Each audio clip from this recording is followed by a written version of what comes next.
Bismillahirrahmanirrahim. Assalamualaikum warahmatullahi wabarakatuh. Selamat pagi adik-adik mahasiswa semuanya. Bagaimana kabarnya hari ini? Semoga semuanya sehat dan bahagia selalu dimanapun kalian berada.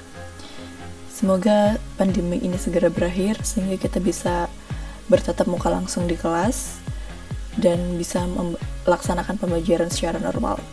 Oke, minggu lalu kita sudah belajar tentang sejarah api dan teori pembakaran. Meskipun kita belajarnya melalui asinkron ya, melalui Bismart, saya harap itu tidak menurunkan semangat adik-adik semuanya dalam belajar tentang sejarah kimia.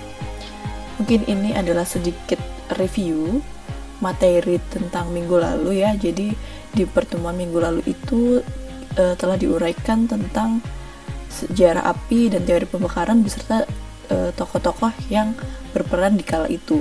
Di sini saya meng-highlight 3 tokoh utama, yaitu Robert Boyle, John Mayo, dan Johann Joachim Becher. Nah, yang paling terkenal itu adalah Johann Joachim Becher ya, karena dia yang mencetuskan teori tentang phlogiston. Dimana kita tahu apa itu teori tentang phlogiston? Ya, jadi phlogiston itu sebuah teori kuno tentang reaksi pembakaran yang saat ini mengenalkan kita kepada oksigen, dimana menurut teori ini massa zat setelah reaksi lebih kecil dibandingkan dengan massa zat sebelum reaksi. Nah, meskipun telah bertahan selama bertahun-tahun, akhirnya teori phlogiston ini kemudian runtuh. Oke, jadi masih ada kaitannya dengan materi minggu lalu ya. Jadi hari ini kita akan belajar tentang penemuan gas, karena ketika kita membahas tentang teori pembakaran, maka akan berkaitan dengan gas-gas yang mungkin dibutuhkan untuk mereaksikan atau mungkin dihasilkan dari suatu reaksi pembakaran. Oke, jadi kapan istilah gas itu pertama kali muncul? Nah, ternyata yang mencetuskan istilah gas itu adalah John Baptist van Helmont. Nah, van Helmont ini telah menemukan 2 jenis gas, yaitu gas Sylvestre dan gas Pingu, dan berpendapat bahwa gas itu tidak dapat ditangkap dalam suatu bejana, sehingga hal tersebut yang kemudian menyebabkan penelitian tentang gas dan sifat-sifatnya itu dapat dikatakan sedikit lebih lambat ya dibandingkan dengan penelitian-penelitian di bidang lain.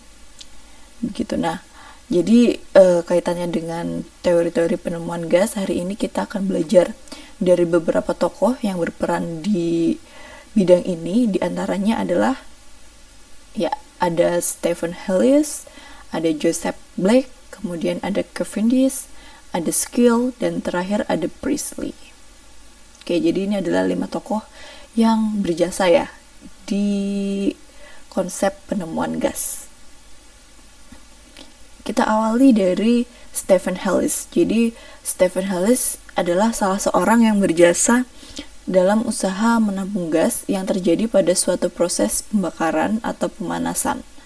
Nah, Stephen Hales ini sebetulnya adalah seorang rohaniawan sekaligus ahli fisiologi dan ahli botani, di mana dia ini adalah berkebangsaan Inggris, dan sejak tahun 1708 ia menjadi rohaniawan, dan sebagai seorang ahli botani dan fisiologi, ia melakukan beberapa eksperimen yang hasilnya dimana ia tulis dalam karyanya ya, dalam bukunya yang judulnya Vegetable Statics dan Hemestatics.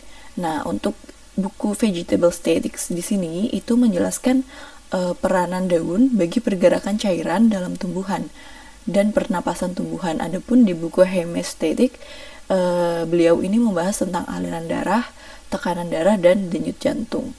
Nah, eksperimennya tentang gas ini menghasilkan teknik menangkap gas dengan bak pneumatik. Padahal sebelumnya kan Van Helmont sudah menyatakan ya kalau gas itu tidak dapat ditangkap. Tetapi ternyata sudah dibuktikan oleh Stephen Hales kalau gas itu dapat ditangkap, dan tekniknya itu menggunakan bak pneumatik. Nah, apa itu bak pneumatik? Nah, seperti ini gambarnya. Jadi bak pneumatik ini bisa berupa botol ya, botol berisi air yang kemudian ditempatkannya itu terbalik ya. Nah, di mana gas yang dihasilkan masuk untuk mendesak air di dalam botol sehingga tersimpan di atas air tersebut. Jadi air di atas botol itu ya. Begitu gambaran eksperimen yang dilakukan oleh Stephen Hales.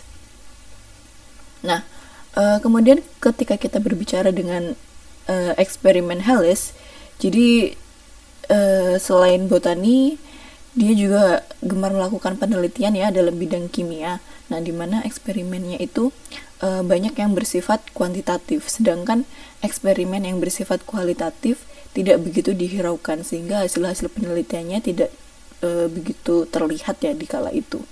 Kemudian di bidang kuantitatif ya, ia mencoba mengukur jumlah udara yang diperoleh dengan cara memanaskan beberapa zat dan menampungnya di atas air. Kemudian ketika zat yang dipanaskan tadi yang ia gunakan adalah arang, kemudian ada salpeter dan ada meni, di mana selain itu ia pun menampung gas yang terjadi sebagai hasil reaksi antara besi dengan asam nitrat.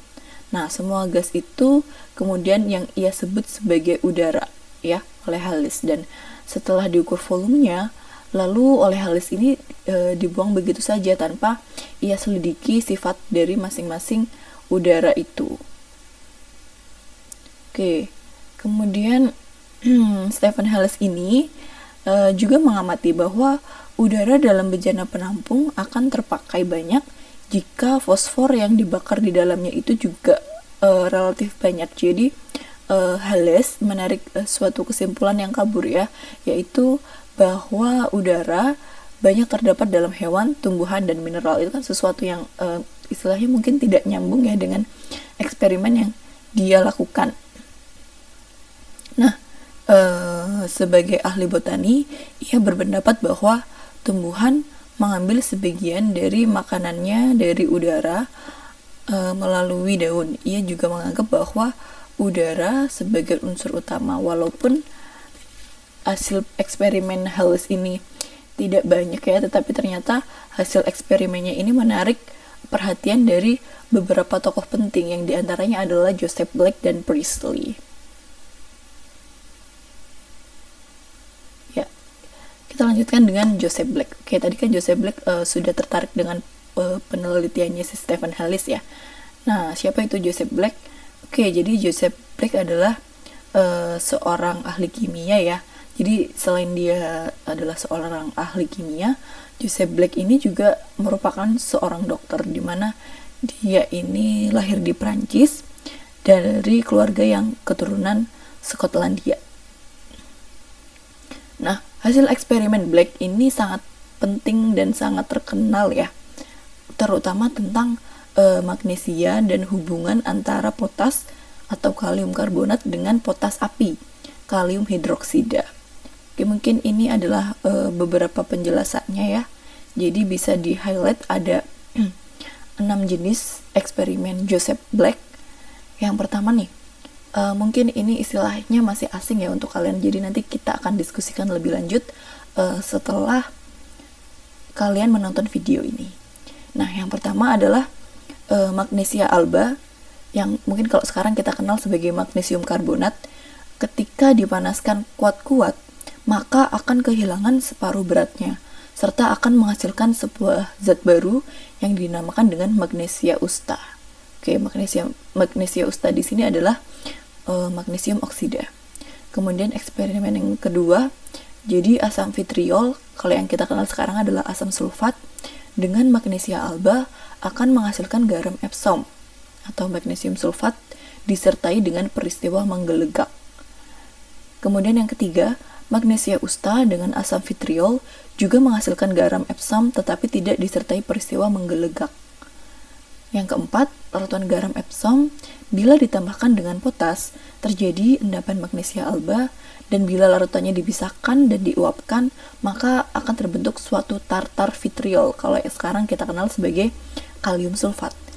Kemudian potas dengan asam akan menggelegak, sedangkan dengan potas api ternyata dia tidak menggelegak. Dan yang terakhir, potas akan berubah menjadi potas api bila ditambah dengan magnesia usta. Oke, mungkin ini istilahnya aneh-aneh gitu ya bagi kalian, tetapi dulu memang belum ada ini ya. Dulu itu memang belum ada nomenklatur yang umum begitu yang kita kenal sekarang. Tetapi ini merupakan suatu kemajuan ya, suatu eksperimen oleh Joseph Black, meskipun dia belum mengetahui tentang nomenklatur tertentu, tetapi ternyata dia melakukan eksperimennya dengan benar. Nah, dari tadi saya membahas tentang peristiwa menggelegak. Itu mungkin sedikit aneh ya di telinga kalian. Begitu juga saya ketika saya membaca referensi tentang eksperimen Joseph Black di sini. Jadi apa itu peristiwa menggelegak? Ya, peristiwa menggelegak merupakan peristiwa air bergolak akibat timbulnya gas dari dalam larutan. Mungkin istilahnya kalau sekarang ketika kita mereaksikan bahan-bahan kimia kemudian timbul gelembung-gelembung gas, begitu ya.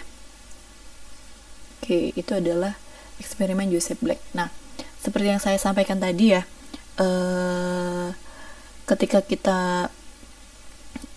ketika sekarang kita menuliskan hasil eksperimen Joseph Black yang 6 ini ke dalam suatu reaksi kimia, maka akan dihasilkan sebagai berikut. Ya, jadi bagaimana magnesia alba itu dipanaskan. Nah, ternyata di sini magnesium karbonat kan, kemudian menghasilkan CO2 dan MgO dan seterusnya untuk eksperimen yang kedua, 3, 4, 5, 6 dan 7. Nah, seperti yang saya sampaikan tadi, jadi kesulitan yang dihadapi oleh para ahli kimia pada masa itu adalah belum adanya nomenklatur yang umum yang kita gunakan seperti sekarang ini. Tetapi ternyata Joseph Black dapat menafsirkan hasil eksperimennya dengan sangat tepat. Oke, mungkin untuk diskusi nanti di interaksi virtual ya. Di sini saya menyertakan beberapa pertanyaan. Jadi silakan adik-adik sambil menganalisis eksperimen atau interpretasi dari eksperimen Joseph Black. Oke, di sini saya menuliskan 4 pertanyaan. Jadi yang pertama itu, bagaimana sih perbedaan antara magnesia alba dengan magnesia usta?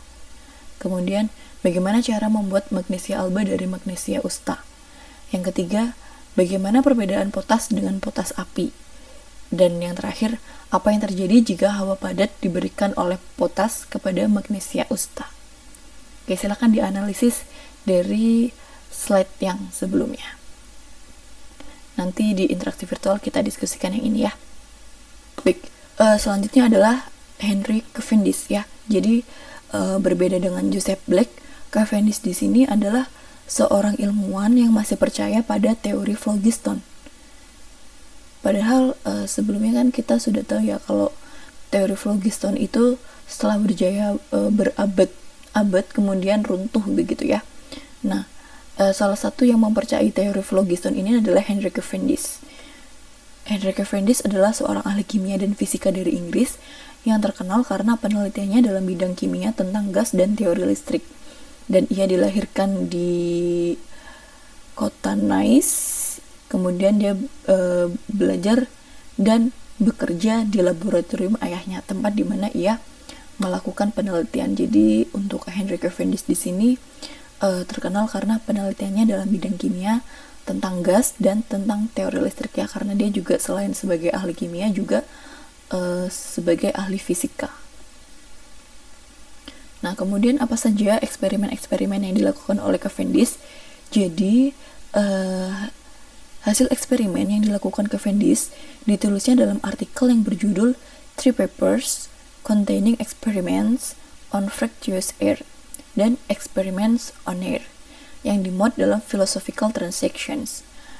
Nah, jadi ia dapat disebut sebagai orang pertama yang melakukan sintesis air dari oksigen dan hidrogen, dan ia banyak melakukan eksperimen tentang gas, misalnya nih cara menangkap gas di atas air, memindahkan gas dari satu tempat ke tempat lain di dalam air.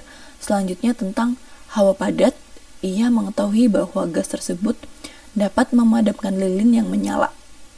Jadi air itu dapat menyerap hawa padat dengan volume yang lebih besar daripada volume itu sendiri, di mana penyerapan ini akan lebih besar jika kondisi suhunya itu dingin. Nah, berkaitan tentang gas hidrogen, ia menyelidiki bahwa hawa yang mudah terbakar itu dapat dihasilkan oleh asam dengan logam. Jadi banyaknya gas yang terjadi itu tidak tergantung pada jenis asamnya, tetapi tergantung pada banyaknya logam yang direaksikan. Ya, ini adalah eksperimennya si Henry Cavendish. Jadi sesuai yang saya sampaikan tadi ya, Cavendish ini masih percaya dengan teori phlogiston, sehingga dia menerangkan hasil-hasil eksperimennya itu juga berdasarkan teori phlogiston. Ya, jadi di penjelasan eksperimennya bahwa bila logam bercampur dengan asam, maka phlogiston logam tersebut akan keluar dan membentuk hawa yang mudah terbakar, sedangkan kapur logam dengan asam akan membentuk garam. Jadi gas tersebut tidak berasal dari asam, karena gas tersebut dapat pula terjadi pada distilasi kering tumbuh-tumbuhan.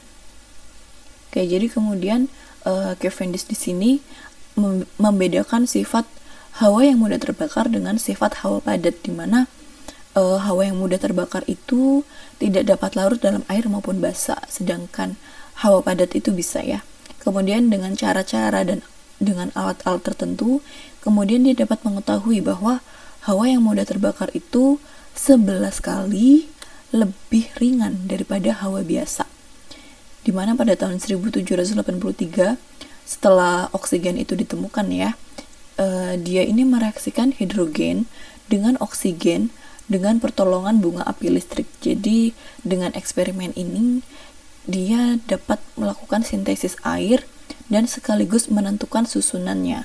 Nah, dari penelitiannya mengenai susunan udara dan perhitungan yang dilakukannya, kemudian dia menyimpulkan bahwa udara itu terdiri dari 20,83% oksigen dan sisanya merupakan nitrogen.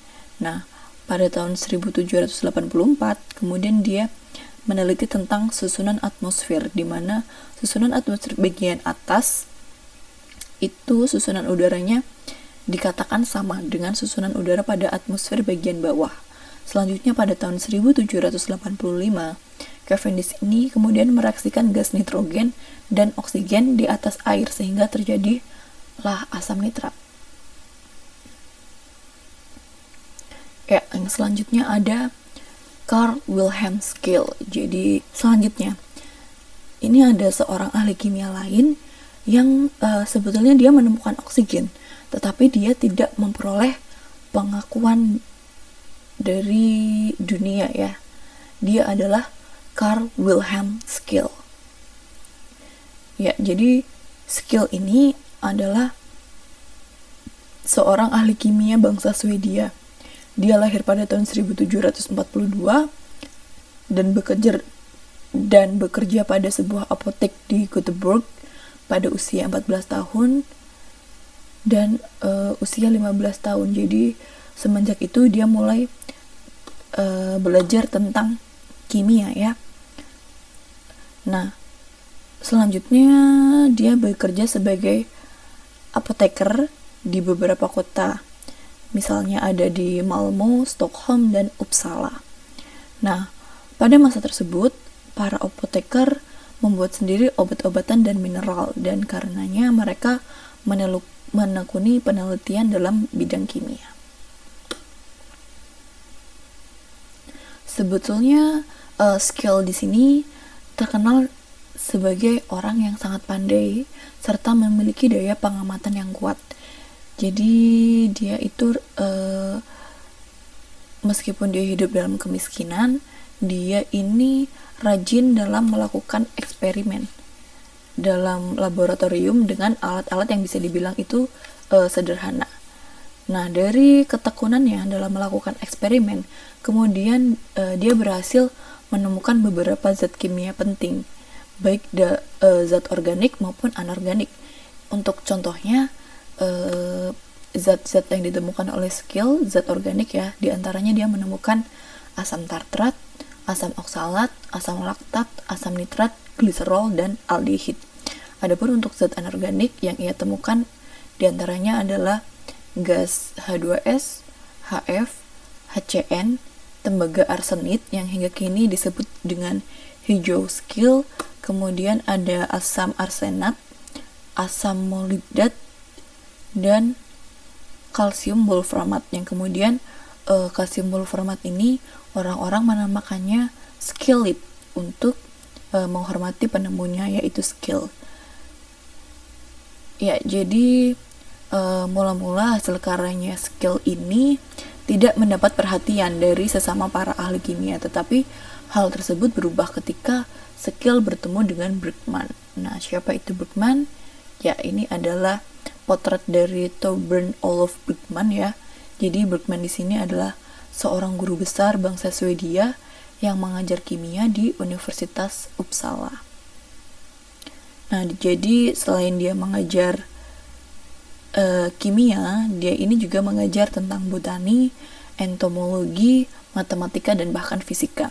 Nah, Bergman ini bekerja terutama di bidang kimia analitik, di mana metode-metodenya itu hingga kini masih digunakan. Nah, salah satu metode yang masih digunakan hingga saat ini adalah metode pengendapan kalsium sebagai garam oksalat. Pada waktu itu, Bergman tidak dapat menjelaskan mengapa salpeter itu setelah dipanaskan kemudian diberi asam cuka dapat mengeluarkan asap merah, sedangkan jika tidak dipanaskan terlebih dahulu maka tidak mengeluarkan asap merah.